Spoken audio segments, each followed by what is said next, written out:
I'm proud to introduce our two guests. They're actually returning to us again on the second time on our show. That is Carolyn Ruff and LaShawn Latrice. Both of them are members of Black Lives Matter Women of Faith. In fact, you can see one of our interviews that we did with LaShawn Latrice on Can TV. It was done, I believe, a few months ago. So check that out. It's on our YouTube channel. But for both of you, thank you so much for joining us again. Thank you for having us. So I think right now there's been a lot of updates that's been happening, especially in regards towards the gentrification that's happening here in the city of Chicago, the militia boycott that you guys are still doing, as well as the police brutality that's still happening not only here in the city but nationwide. So first and foremost, let's actually get a follow-up towards the hashtag militia boycott. Essentially, can you just give us a refresher course? What exactly led to this boycott in the first place? Yes, thank you.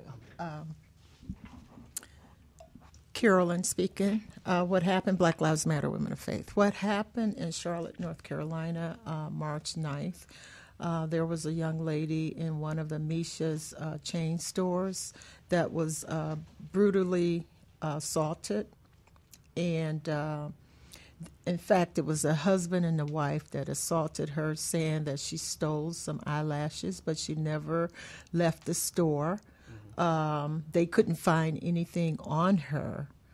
And instead of them calling the law enforcement, they decide to take it upon themselves to chastise her or to abuse her. So they put the young lady in the hospital. She was in the hospital for 2 months. She was pregnant. She lost her baby. And they're going back and forth to court now. And so as far as a follow-up on our boycott, we're still boycotting that store. Today would be 383 days of the boycott. And it's basically just a one-person boycott right now because, people think that a boycott is like a protest, which is not. A boycott could last forever as long as you're hitting them in their pockets. So, and this is exactly what we're doing. When I'm out there, sometime I'll be out there alone. Most of the time, really. Yeah, you do a few live streams in regards to some of your boycotts. Yes, and so, they still harassing us. I could tell you that we have come a long, long ways. We have made a big difference. They've taken the name Misha off the door. They fired the young man that accused me falsely accused me. They fired him, but somebody said he's working out of their other store, which I don't care. But anyways, he's not working out of the store that he was creating problems with us. We met with the alderman, the police department, several community organizations. I met with them, and so now we're not really concerned about shutting the store down. If we do, fine. If not, fine. We're still trying to educate our community. We still trying to redirect some of the money back over to the community, and that's our main focus for right now. Now, this is a question to both of you. What has been the response, really, from the local community leaders? Even after, you said, 300-plus days of doing this boycott, of course, sharing this on social media, doing some live streams, has anyone from the city government, county government, even from Springfield, reached out to any of you? Was there any representative that spoke to you? Can you at least, and have you guys tried to reach out to them as well? Well, we haven't really tried to reach out to any of the elected officials, but we did reach out to one of the aldermen in that ward, and that's Sophia King. So we did reach out to her. She had a meeting with me. We talked about quite a few things within that community. Some things I cannot share right now because it's in the making of making things happen in that community. Right. But we did talk, and we had a very good meeting together, how we're going to make things happen in the 3rd Ward. So, yes, we did talk. And so we found out that Misha is only being rented out. They are not the owner of that location or that store. So their lease is up in August. I think is sometime in August. I forgot the exact date. But they're willing to, the owner of that store is willing to rent it out to another business because they've been hearing about what's been happening in that location coming out of that store. And so we're talking about having another business in that location. Okay. And LaShawn, is there anything you want to add? Yes. So like Carolyn said, progress has been made, even though people are not seeing it manifest right now. It does not mean that it's not taking place behind closed doors, and that's kind of the best kind of progress. She's out there faithfully. She's out there a lot more than I could ever be out there, and her safety is on the line. Someone smashed her iPad the other day. She deals with a lot of different friction from the customers who are harassing her for being out there. What people need to understand is the boycott for this store is bigger than that location itself. We're talking about the disinvestment of black dollars into our community. So we're wanting to divert our funds to businesses that actually put money back into the community. So standing out there is not about shutting it down. It's about educating people and letting people know that you do not have to spend your money where you're not appreciated. And so we want to really highlight that we're not targeting this specific nationality of people. What we're saying is this store does not appreciate our black dollars. Not only do they not appreciate it, but they've abused one in our community, and people still spend their money there, and they defend that because they think it's normal. And that's the part that we want to break. We want to break that entire myth. We have children coming up. Our children should not be exposed to being harassed and beat because they're trying to spend money at a store that's located in our community. If that store is not giving back, then that store needs to be replaced. It seems to be, again, another example of, I guess, gentrification. As we have all seen here in Chicago, in Pilsen, Inglewood, South Austin, as well as numerous other communities in the city of Chicago.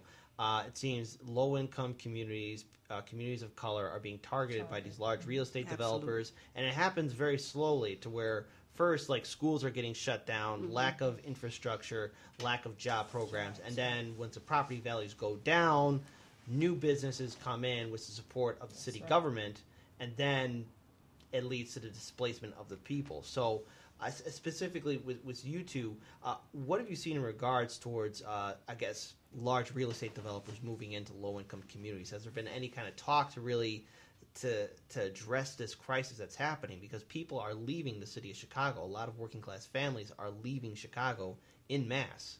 That's true. Well, we talk about it, both of us. We notice it from the communities where we both live, where we grew up, and we notice that you can see in Inglewood, they're selling off property, and the people who they're selling the properties to do not live in that community, so you already know what direction that means. Even over where the store Misha is located, the same exact thing is happening there. They're not supporting businesses that keep the dollars going from our dollars. What they're doing is allowing people to come in and bring these new developments in that we can't afford. So the people in the community are not benefiting from these developments. And these are things that Carolyn and I noticed a while ago, but now it's even more prevalent. Right. So now I want to switch gears real quick because I saw this event shared on the Black Lives Matter Women of Faith, and there's been a lot of talk about it, and it has to deal with the police brutality and killings of young men who have basically done nothing wrong. So the event is called Justice for Stefan Clark, Alton, and all victims on Martin Luther King anniversary. It'll be on April 2nd. Now, we've all seen firsthand the numerous videos of police brutality and the lack of accountability. So I want to ask both of you, what is needed for real accountability nationwide, and why has there been so much resistance to really address this change? And what have you both seen as well in your community in regards towards police brutality? Well, actually, I have not seen a change. I see it getting worse, and it's really touching to me how Stefan Clark was killed in his grandmother's backyard. 8 shots in the back. 8 shots in the back, 6 shots on the side, and I noticed that they shot him like near his ankle, and it was just overwhelming to watch that video. I tear up when I talk about it because we're still fighting for Laquan McDonald. The same thing happened to him, but not in his grandmother's backyard, So I don't see any change at all. I see it every week. One of our African men are being abused or being shot by these officers, and nothing is being done about it. Now, I'm glad that they decide to fire one of the officers that killed Sterling, Austin Sterling. Yes. And then they gave 3 days supervision for the other officer. So that's telling me that maybe they're looking at these tapes and, there is going to be a change, But I'm just thinking that with Stefan, it was heartbreaking. All he had in his hand was his cell phone, and he was on his grandmother's property in her backyard. Yes. Basically, I think he was having a conversation with a friend or relative at the point, and then the police, somebody made a false statement, and he was unfortunately shot. It's like all those false statements. Oh, it just happens that it wasn't doing the thing that happened. It was just charging at me. Now, a question I have is, now with the firing, what I've learned with police is generally when you fire an officer from one department, all they have to do is they just go to another department nearby and go, hey, I was a police officer before. Can you hire me back? And they go, sure, we don't have enough money to give you what you paid in the city, but we're happy to hire you for 20% less. Exactly. Absolutely.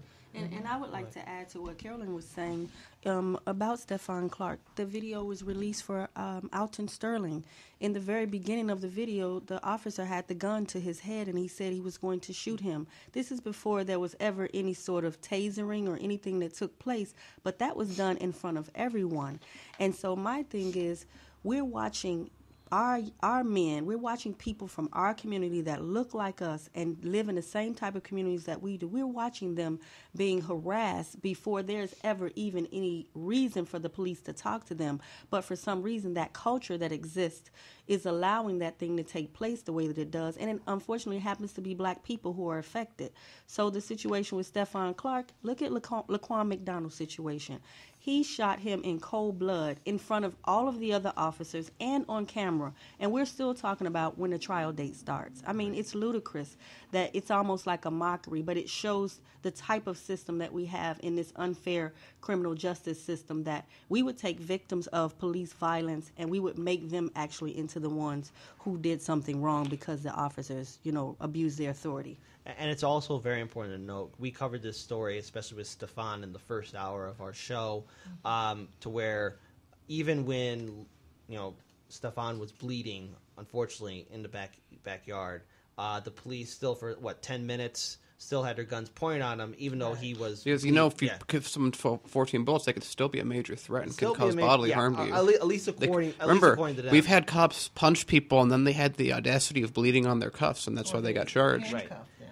So then also they even had their body cameras muted at a point, to where no one could hear what they were saying at the at that certain portion. So really, I think even though there's body cams on them and there's some brave individuals who do record police interactions, especially in low-income minority communities, what will it really take for there to be real accountability? What kind of legislation is going to be needed to really hold the police accountable nationwide? Well, first we have to destroy the systemic racism. And the question is, how do you do that in a system that has existed for years, hundreds of years, just like that? Since basically the founding. Yeah, we're going back a few decades, and we can look at there was a young lady, LaTanya Haggerty, who was shot on 63rd and Cottage Grove. She was in the back of a car. She was a passenger. They asked them to get out, and as she got out, her cell phone fell out of her pocket. She was shot dead in front of everyone in broad daylight. This was not caught on video. So we're talking about about stories now that are caught on video, in often cases, the police dash cams and these helicopter cams, and we're still acting as if these officers deserve to have some sort of fair say on what happened. And so it's actually, for me, like Carolyn was saying, it's very sad to even see these videos that exist. But I'm glad that they exist because they are a harsh reality of what has always been perpetuated and covered up.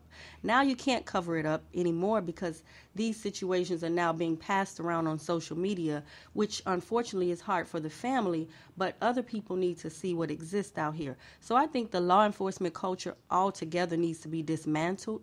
It is not a culture that has ever been for black people. It has always been an ostracizing thing. And even if you think about the black officer who shot the white lady, he was prosecuted and convicted immediately. Right. People are not paying attention to the way the media spins things. They went to his history, his background, and all of a sudden he was as good as guilty no matter what. And when we look at these other situations where the officers were white, we're still talking about what's going to happen. Look at Alton Sterling. Oh, there'll be no conviction. They acted well within their reason. Really? But you're watching the same videos that we're watching. I consider it a slap in the face. I was going to say, actually, you said what I was going to say with the shooting when the races were flipped and how quick it was. I remember that when that happened, I was like, oh yeah, well, they kind of expected that it works out that way in the system we have. So I always look at it. It's just like I said, it goes back to years based on ideas and values that never made sense to anyone unless you're just trying to gain and maintain power. So I just look at it as, well, if you are better at producing vitamin D, you're more innocent. And if you're better at shielding yourself against the sun's radiation, you're inherently more guilty. Because that's really the only genetic difference that exists. But everyone makes it into... It's a thing that has poisoned culture since its inception based on the way the mind works. And it's just... And it's also very important to note that for a long time, I said this in the first hour, for a long time, people never really thought that this happened, especially most of the American people didn't think that this happened.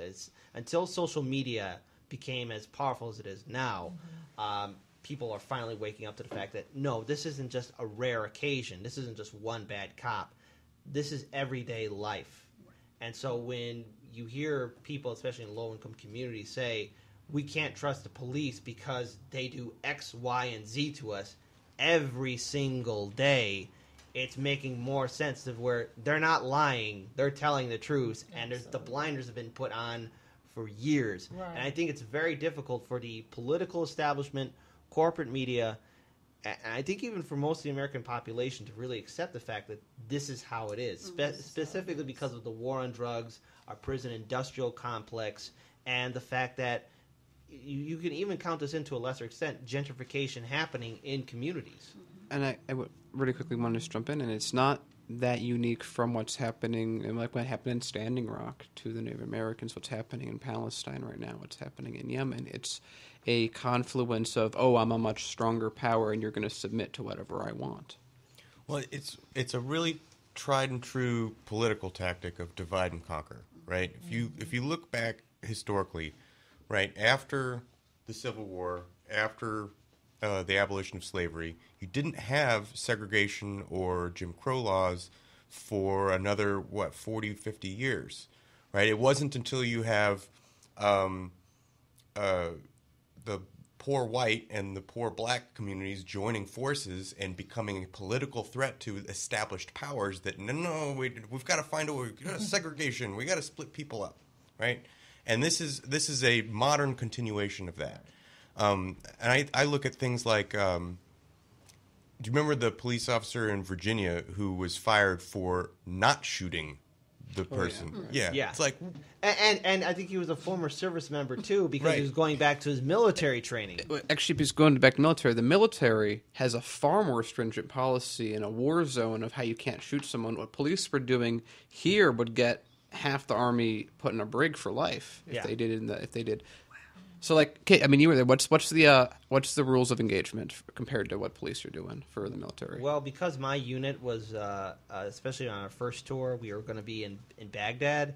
It had to be more of, hey, you don't shoot your weapon unless you have to, because it's such a high priority area. Like you have to make sure what you're doing because you don't want to cause an international incident. You don't want to cause a crisis. And wasn't it that in the military, you never point your gun at someone unless you're you going to intend to shoot. Yeah. Yeah. So treat every weapon. You know, it's always treat every weapon as if it's loaded. Never point a weapon at anything you not intend to shoot. Keep your fingers straight off the trigger till you're ready to fire.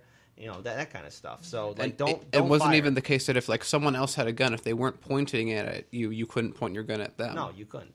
No, and so the thing is, there's desperate need of change and reform, but yet, thankfully, our city government was kind enough to give $95 million for a new police academy. All the while, when Chance the Rapper had a chance to ask Mayor Emanuel, "Hey, how come we can't fund our schools?" Mayor Emanuel, who's doing a good job, walked out of the meeting, and at the same time, too, we're still dealing with the fact that a lot of low-income schools are being shut down. So I think right now we're at a tipping point here in Chicago, especially holding our elected officials accountable in 2019. So for Black Lives Matter Women of Faith, what I want to ask is, will you be bringing forth any kind of issues towards your local officials in regards to dealing with the threats of gentrification, police brutality, and keeping the community thriving?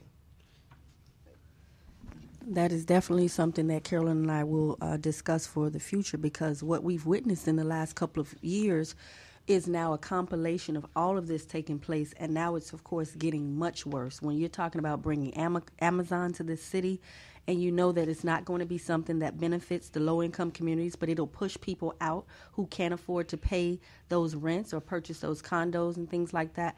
But we are looking towards legislation, and that's something that I've always been looking at as far as the policies that have failed us to cause our communities to suffer the way that they are. So right now, these disenfranchised communities that are being affected, they now need a voice as well. So we're going to be that voice, and that's why we mirror a lot of issues that we notice within the community. Carolyn has passions about the voting rights of people, how people have never been registered to vote. No one pushes that, but look at the schools closing down. We're not even telling the children that they can vote. They can register when they're 17, about to turn 18. So those kind of things like that, those are passions.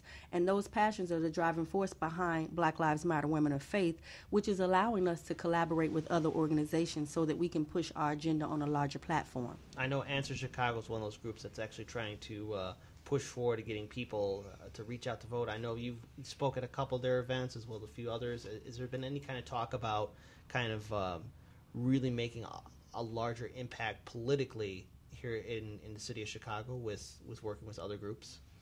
Absolutely. Carolyn is very involved with like CPAC. Answer Chicago has PSL. They have people within the organizations who do nothing but look at the policies that need to be either reconstructed or deleted and replaced. And so what we plan on doing is continuing to collect information from people in the community by possibly collaborating with other people and bringing the community together, letting them know your voice matters, your vote matters. So it does matter. You know, people get a little discouraged when they see things like what's happening now take place in the election, but we have to continue to fight. We can't give up, and we can't not vote, and we can't teach our children that it's not worth it to vote, because our votes matter. Our voices matter.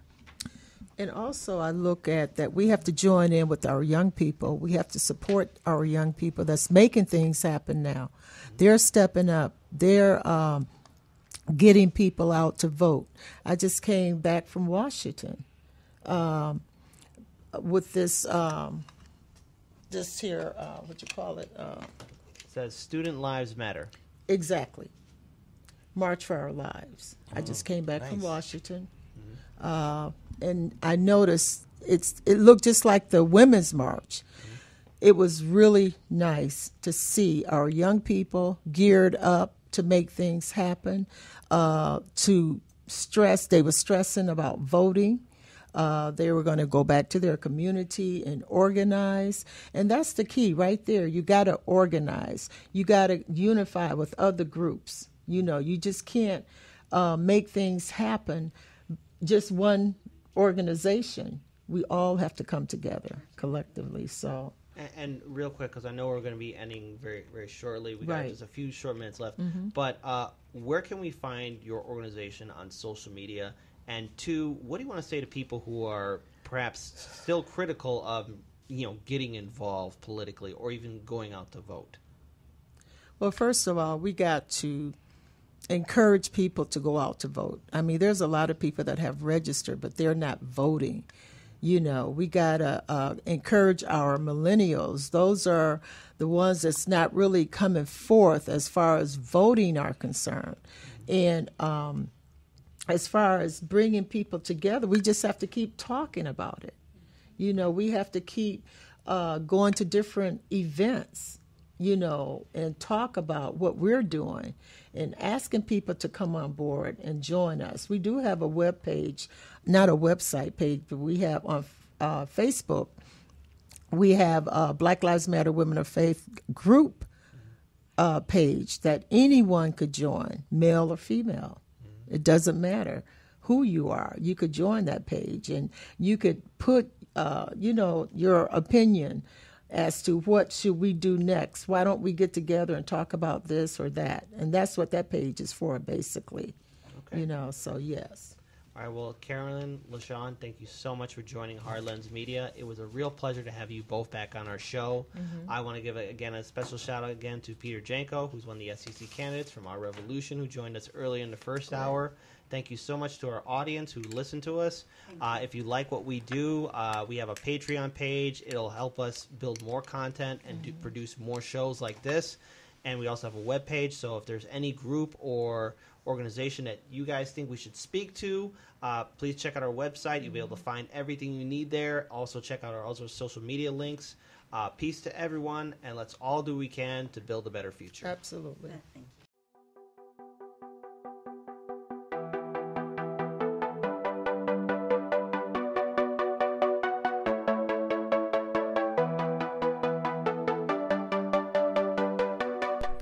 You're watching Hard Lens Media.